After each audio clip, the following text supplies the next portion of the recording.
کے شعبے سے متعلق معلومات لیتا ہوں. تو میں نے ان سے کافی دیر بٹھایا, کافی دیر گپ شپ ہوئی. تو میں نے ان سے, انہوں نے اپنے مطلب کی چیزیں ہم سے پوچھی, ہم نے ان کے مطلب کی جو ان کو جو نالج ہے تو وہ میں آپ کے ساتھ بھی شیئر کر دیتا ہوں. فائدہ ہے نا, گردے تو اچھا ہی رہے تو اچھا ہی ہے نا. کیا خیال ہے بھائی؟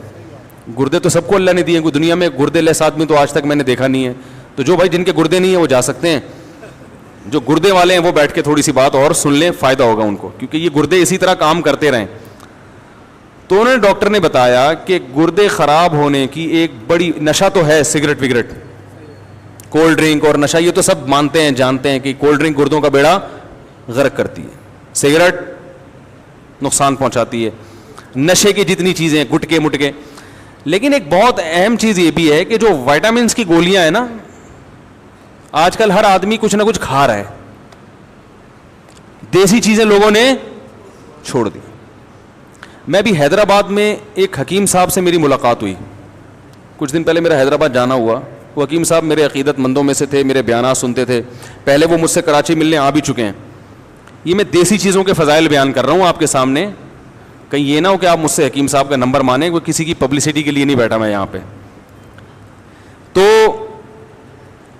میں نے جتنے حکیم دیکھے ہیں نا ماشاءاللہ, بڑی عمروں کے اور صحت مند دیکھے ہیں. کچھ ہے, کیا خیال ہے بھائی؟ کچھ مسئلہ ہے ٹھیک ہے نا. تو وہ بھی ایسے 71 سال کے, اور کوئی بیماری نہیں ان کو, 71 ایئرز اولڈ, کوئی نہ بلڈ پریشر, نہ بی پی, نہ دل کی کوئی بیماری. بیگم کا انتقال ہو گیا تو میرے پاس آئے تھے کہ رشتہ بتا دیں کوئی. میں نے کہا بھائی میں شادیاں نہیں کراتا. میں نے کہا 71 سال میں آپ کو کیا ضرورت ہے؟ کہہ رہے نہیں بھائی ہم ضرورت ہے ٹھیک ہے.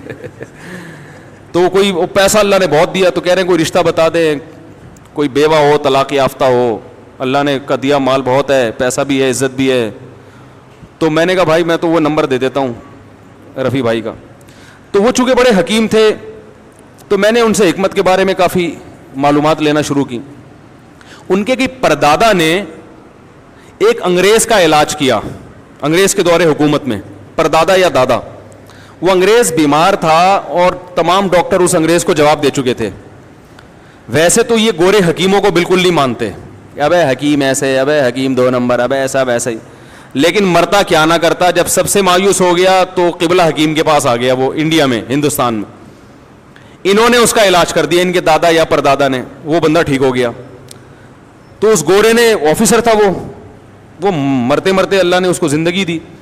تو اس نے کہا بھائی بتائیں کیا چاہیے آپ کو, کتنے پیسے چاہیے, پراپرٹی چاہیے تو میں پراپرٹی دینے کے لیے تیار ہوں, کیا چاہیے. تو یہ بڑے عقل مند تھے قبلہ حکیم, کو بادام وادام کھاتے ہوں گے. انہوں نے کہا بھائی ایک سرٹیفکیٹ بنا دو, اس پہ اپنی اسٹیمپ لگا دو کہ میں نے تمہارا علاج کیا ہے جبکہ تم لا علاج تھے. یہ سرٹیفکیٹ میری اولادوں میں چلے گا. یہ ایک حکمت کی دلیل ہوگی. کس کے ہاتھوں سے لکھی ہوئی؟ گورے کے, انگریز کے ٹھیک ہے نا. کہ بھائی حکیم بھی اتنے خالی, بولو نا کیا ہو گیا, اتنے خالی نہیں ہوتے جتنا ان کو سمجھا جاتا ہے. تو ایک سرٹیفکیٹ, ایک اسٹیمپ, تو وہ ابھی تک ان کی نسلوں میں چلا آ رہا ہے, اس گورے کے ہاتھ سے لکھی ہوئی تحریر اور اس کی اسٹیمپ. وہ آفیسر تھا. تو یہ حکیموں کی صحتیں اتنی اچھی کیوں ہوتی ہیں؟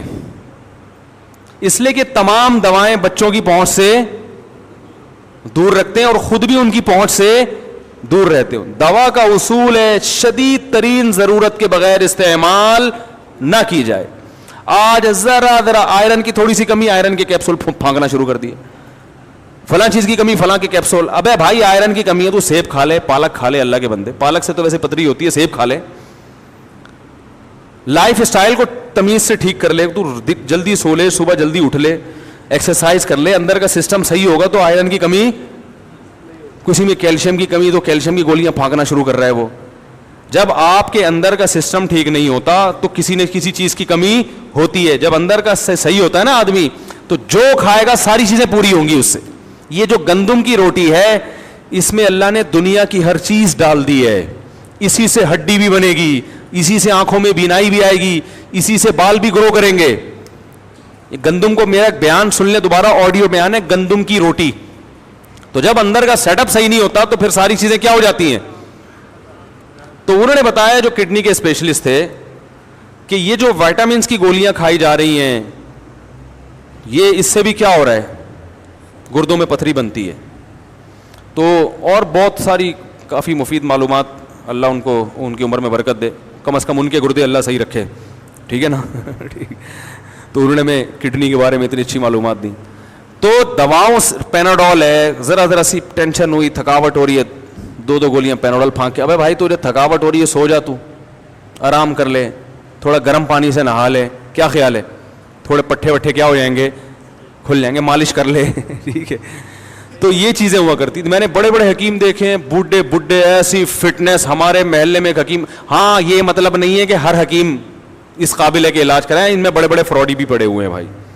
ایسٹرائڈ کھلا رہے ہوتے ہیں مریضوں کو نا, دواؤں میں ڈال کے وہ ایک دم فٹ فاٹ ہو جاتا ہے. تو اس میں بہت فراڈ بھی بہت ہے, لیکن اس کا یہ مطلب نہیں ہے کہ جو حکمت کا طریقہ علاج ہے وہ طریقہ علاج ہی غلط ہے. بہت ساری چیزیں آج بھی, اور آپ کو ایک بات بتاؤں, حکیموں کے جو نسخے ہیں, کئی نسخے ایسے 1000 سال سے چلے آ رہے ہیں, اب تک کوئی سائڈ افیکٹ ان کا سامنے نہیں آیا. جوارش جالینوس 1000 سال پرانی ہے, حکیم جالینوس نے ایجاد کی تھی, یہ 1000 سال سے چلی آ رہی ہے.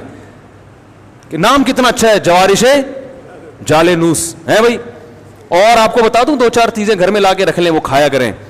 اور کیا کھائیں آپ, خمیرہ گاؤ زبان, یہ صبح ناشتے کے بعد 1 چمچہ کھا لیا کریں. دماغ کی سیٹنگ انشاءاللہ کبھی بھی آؤٹ بولو بھائی نہیں ہوگی. بنفشہ شہتوت رکھ لیں, کھانسی وانسی ذرا سی ہو, گرم پانی میں بنفشہ شہتوت ڈال کے. اور کالی مرچ کے تمہارے ایک پورا اس پر بیان ہے, پھوڑے پھنسی ہو رہے ہیں, کالی مرچ اچھی طرح چبا کے نا نگل لیا کریں, یہ سب فٹ فاٹ ہو جائیں گے انشاءاللہ. تو بہت سارے, ہمارا جو کچن ہے اللہ نے اس کے اندر اتنا کچھ رکھا ہوا ہے کہ ہمیں دوا کی طرف جانے کی چندہ ضرورت نہیں ہے. ڈاکٹر کے پاس یا دوا کے پاس اس وقت جائیں جب بہت شدید مجبوری, اور بیچارہ ڈاکٹر بھی مجبور ہے دوائیں لکھ کے دینے پر. ڈاکٹر یہ کہتے ہیں کہ ان کمبختوں کو دوا لکھ کے نہ دو تو یہ سمجھتے ہیں کہ ہمارا علاج ہو ہی نہیں رہا ہے, وہ دوبارہ ڈاکٹر کے پاس آتے ہی نہیں ہیں. اور جتنے بھر کے کیپسول لکھ کے دے گا نا, لوگ سمجھتے ہیں یہ ہے بہترین ڈاکٹر. سمجھ رہے ہو؟ تو ڈاکٹر بھی کیا ہے, بولو نا. میں ایک ڈاکٹر کے پاس گیا, میری بچی کے وہ ایسے پتہ نہیں وہ پورے پھوڑے پھنسی کیا پورا عجیب سا ہو گیا تھا اس کا, گرمیوں میں نا اسکن خراب ہو گئی, چھوٹی بچی تھی. میں ڈاکٹر کے پاس گیا, ڈاکٹر صاحب نے کہا یار یہ جو گرمیاں ختم ہوں گی خود ہی ٹھیک ہو جائے گا. یہ ایک کریم لکھ کے دی بس, اس سے زیادہ کچھ کھلانے کی ضرورت نہیں, یہ ایک ٹائم پورا کر کے بیماری ختم. اب ایسے ڈاکٹر کے پاس لوگ جاتے ہیں, بولیں گے نہیں یار بچی کی اسکن کا مسئلہ, اور مجھے ایسے ہی بول دیا کہ یہ کریم لگاؤ اور بس جاؤ ٹھیک ہو جائے گا, اور وہ ٹھیک ہو بھی گئی. وہ تو ایسے ہی ڈاکٹر ہوگا, بیٹھتے ہی کیا کرے, سب سے پہلے ایک انجیکشن ٹھوکے, پھر اتنی دوائیں لکھ کے دے, پھر یہ صبح شام. ایک نفسیاتی اثر ہے, لوگ اس سے زیادہ متاثر ہوتے ہیں. تو ایلوپیتھی کی بھی بہرحال ایک طریقہ علاج ہے, لیکن حتی الامکان کوششیں کیا کریں بھائی, چھوٹی موٹی بیماریوں میں دوا کھانے کی کوشش نہ کیا کریں, ویسے ہی ٹھیک ہونے کی کوشش کیا کریں. ٹھیک ہے, فریز کے ذریعے, کالی مرچ کے ذریعے, لہسن کے ذریعے. اب لہسن ہے وہ کولیسٹرول کو ختم کرتا ہے باڈی سے, تو پہلے سے ہی کولیسٹرول کو ختم کرنے کے لیے لہسن کھانا شروع کر دیں, بجائے اس کے کہ بعد میں اتنا بڑھ جائے کہ آپ کو پھر ہاسپٹل میں ایڈمٹ ہونا پڑے, پھر آپ کو بھاری بھرکم ٹیکے لگیں. تو بہتر نہیں ہے کہ ایک عمر کے بعد صبح آپ نے ناشتے کے بعد ایک لہسن پھانک لیا, تو سیٹنگ تھوڑی سی انشاءاللہ صحیح رہے گی. بلکہ ناشتہ اتنا ہلکا کیا کہ کولیسٹرول پیدا ہی نہ ہونے دیں. کیا خیال ہے بھائی؟ نہیں آ رہی تو رہنے دیں, ایسے ہی ٹھیک ہے بھائی. تو یہ گردے کی جو بیماری ہے نا, یہ اس سے بڑا گہرا تعلق ہے گولیوں سے اور سگریٹ اور یہ کولڈ ڈرنک وغیرہ, ان چیزوں سے. ہر دوسرا تیسرا آدمی گردوں کا مریض بنا ہوا ہے. اور یہ جو پریگنینسی میں خواتین کو گولیاں کھلائی جاتی ہیں اکثر وٹامنس کی, ان کی زیادتی پھر بگاڑ دیتی ہے کیس. ان عورتوں کے کڈنی میں مسئلہ ہوتا ہے. پرانے زمانے میں خواتین کو پریگنینسی ہوتی تھی, دیسی گھی کھلایا جاتا تھا, پھل فروٹ کھلائے جاتے تھے, بچے کی ولادت کے بعد بھی وہ دودھ جلیبیاں لائی جاتی تھیں. اب یہ تکلفات لوگوں نے چھوڑ دی ہیں, اب وہ ٹیبلٹ پہ آ گئے ہیں. تو بھائی ٹیبلٹ تو پھر یہی کرے گی, دودھ جلیبی کھایا کرو. مفتی طارق مسعود صاحب, میرے والد صاحب خواجہ تقی الدین شدید علی ہیں, اور ان کو ڈائلسس میں ڈال دیا. اب دیکھو یہ بھی ڈائلسس کا کیس ہے نا گردوں کا.